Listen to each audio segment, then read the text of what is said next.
Hello there guys, welcome back to Younes Talks Football. I hope all of you are doing well today. I have to start off the bat with this. This is your Conference League preview for Chelsea versus Djurgarden, where Chelsea are currently 4-1 up. We're going to get into all of that. It's a competition where you know my feelings on it. Last night we had the Champions League. The night before we had the Champions League. Last night we had the fantastic watch along on here and the review for PSG versus Arsenal, where Arsenal got knocked out.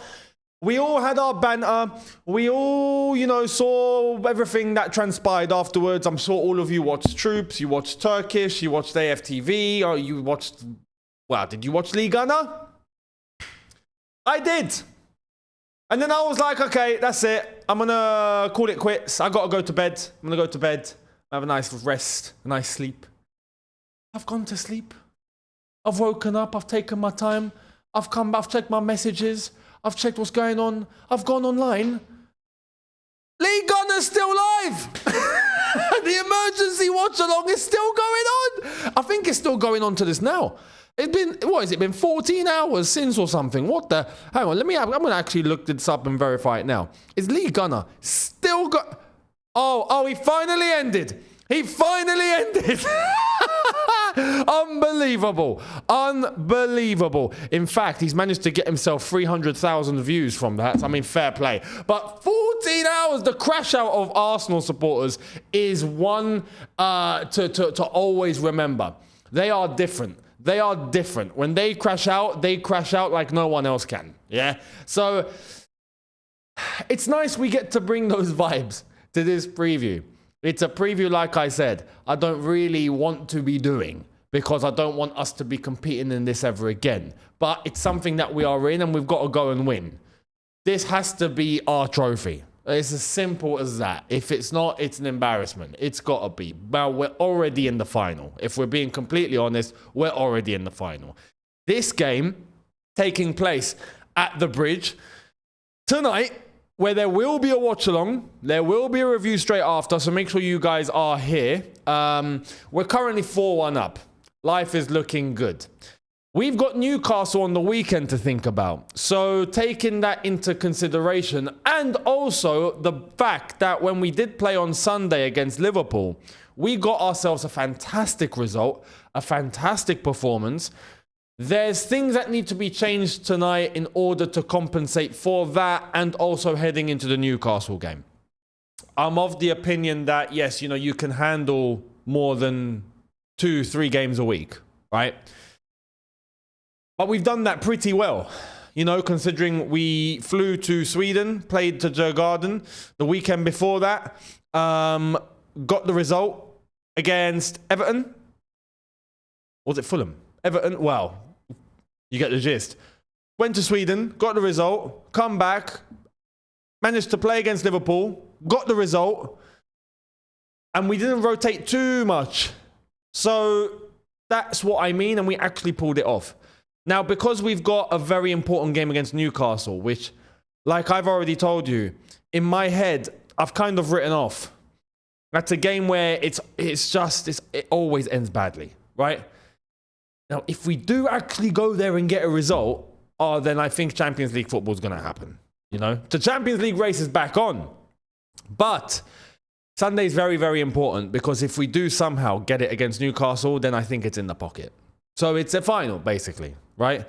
It's if we don't get a result against Newcastle, then we've got to start doing mathematics again. And we've got to start looking at the table, and then we've got to start thinking about what we're going to do against United, what we're going to do against Forest, and then they'll probably go down to the last game. We do have an opportunity to kill it early, but it's not easy. And like I said, it's not a game that I normally look at and go, yeah, we're picking up 3 points.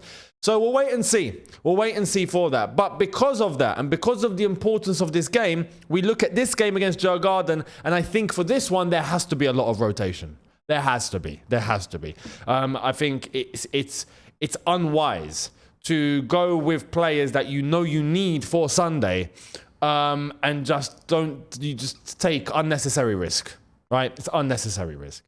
If you need to get a result in this, and you need to get a result in the next one, then of course at that point you can hammer it out, and you do rely on your players that should, like I said, be able to handle 2-3 games a week. They should. If we want to be the best and we want to be handling that sort of schedule, then tough. You got to deal with it. But when it's unnecessary, like it is here, we've picked up a 4-1 win in the first leg. We don't need to. We don't need to. So, the team news for this game. Apparently everyone is fit, except for the normal usual suspects. There's no fresh injury concerns, according to Enzo Maresca. In fact, there is apparently a returning player. Yeah, someone who might feature. And who is that? We got a striker back. Ladies and gentlemen, Mark Gue is going to be available, it seems. Now, I'm not expecting him to start, and I'll tell you what I would do in the starting 11 when I get it up on the screen very shortly. But Mark Gue apparently is available for selection, so it's nice. I'm glad. And this is why, for my starting 11, I've now added a bit of flexibility because of that. So I will explain when it all comes to it when I show you the starting 11. Apart from that, no fresh injury concerns. It's 4-1. We're at home. Do we crash out and do we take it, unserious like we did against Legia Warsaw, where we just moved into second gear, didn't really care. Legia Warsaw beat us 2-1 at the bridge. I don't think that's going to happen, but I do think we're going to come off the gas a little bit. Because how can you not? I think to an extent. I think, we should maintain a certain level, pick up an easy win.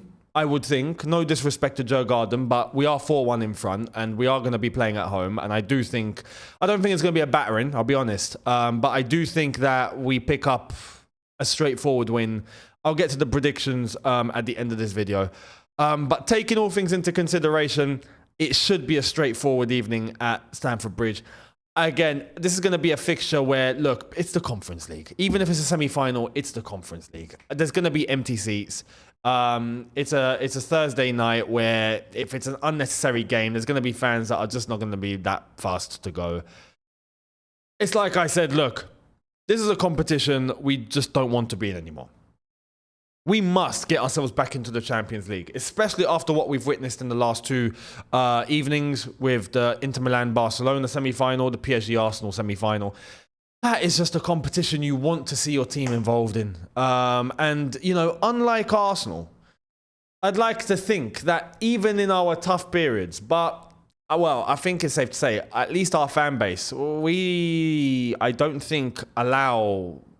think we allow mediocrity to a bit. We got to be honest. But we're not Arsenal, I'll be honest. I think, when we go in and we play in the Champions League, we compete. I think when we start getting to the latter stages, I think our fans start demanding certain levels because it is what it is. Even with Graham Potter, if you remember, and we managed to do what we did. We had the whole debacle with, if you remember the Dortmund game, we had the debacle with Real Madrid.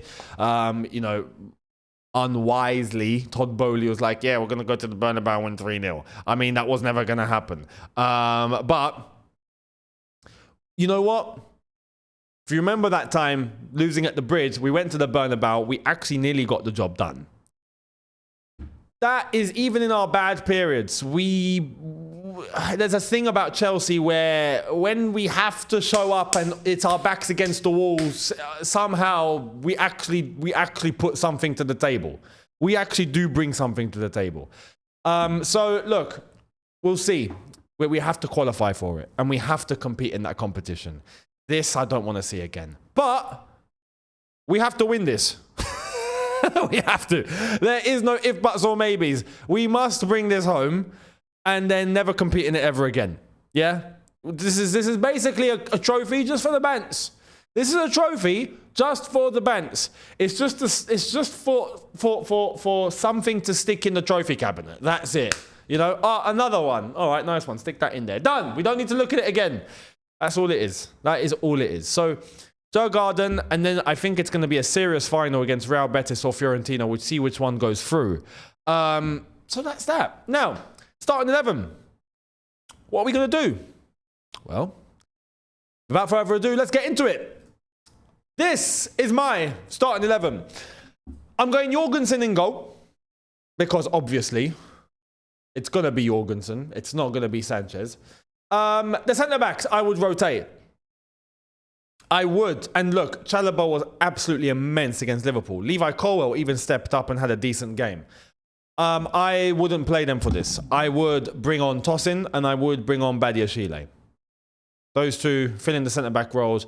Play 90 minutes. You've got the whole 90. It should be straightforward. Put in a solid job. Bob's your uncle. Thank you very much. Right back, I would go Josh Achiempong. Right? I would go. Left back, I would go Gusto. Just to give Cucurella the rest. We don't really have any other left back.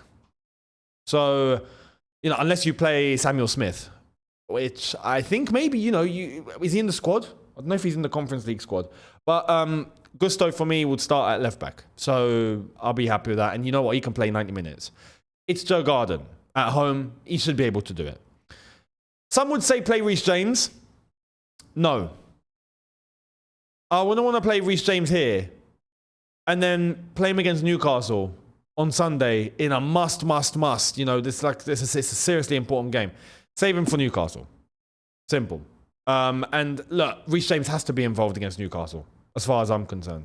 So Josh Achiempong fills in. Josh can even play 90 minutes for this one. So I'll do that. Midfield's a little bit of a sticky one.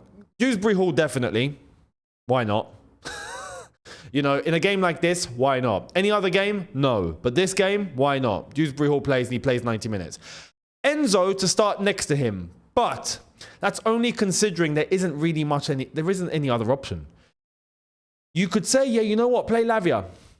No. Lavia played really well against Liverpool. We know there's fitness issues. We know there's problems there. We have to be careful. I want him to play against Newcastle. I need Lavia on that pitch against Newcastle because the balance he brings is phenomenal. So for me, he plays against Newcastle. I would start with Enzo and then I would bring on Caicedo later.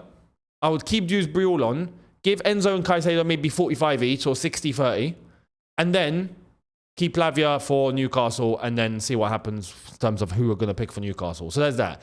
Now, in front of them, I don't want to do this, but there's no one else. And I think we have to give Palmer the rest for Sunday. There's no one else we can really play in this role. So when Nkunku steps in, look, basically, this could be Nkunku's last game for Chelsea. Because realistically, he should not play any other game. It's well documented he wants to go. It's well documented he will be leaving. So if you're not involved in the future plans, you're not in the squad. It's as simple as that. But this is a chance to say goodbye. All right? This is. Cole Palmer needs to rest. Cole Palmer, I think, will be involved in every single game, including the final, from this point onwards. So he doesn't play tonight. Fantastic. Nkunku steps in. Thank you for everything. This is your last game. Enjoy it. Be professional. Thank you and goodbye. That's it. We don't see Nkunku after today. Done. So, as long as he can be professional, put in a good performance, I think we can all be professional and use it as a chance to say goodbye. Thank you very much. Take care and see you later. So Nkunku in the number 10 role, and I hope he has a good game. Left wing, Sancho can step in, no problem. And right wing, Pedro Neto. I think Madueke will be starting against Newcastle, so hence why I would start with Pedro Neto. And up front, I would go Tyreek George.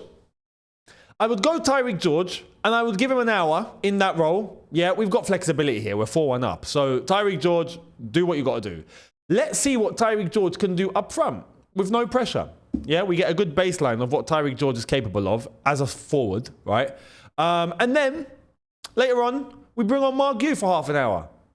Why not? So Jackson's not involved, right? We'll see what happens for the Newcastle game because Jackson against Liverpool wasn't that good, but we'll see what happens for the Newcastle game. But for me, I would do that. Tyreek George and then Mark Yu later. Does that make sense? That's my starting 11. Let me know your thoughts down in the comment section below. Do you agree or disagree with that starting 11? Let me know yours as well in the comment section below. And for prediction, I'm going to go Chelsea.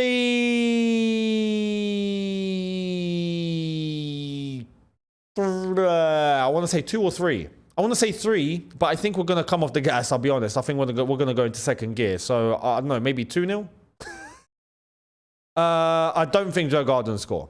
Unlike Legia Warsaw, I actually don't think Djurgarden score. So, I'm going to go final prediction 2-0, slow evening.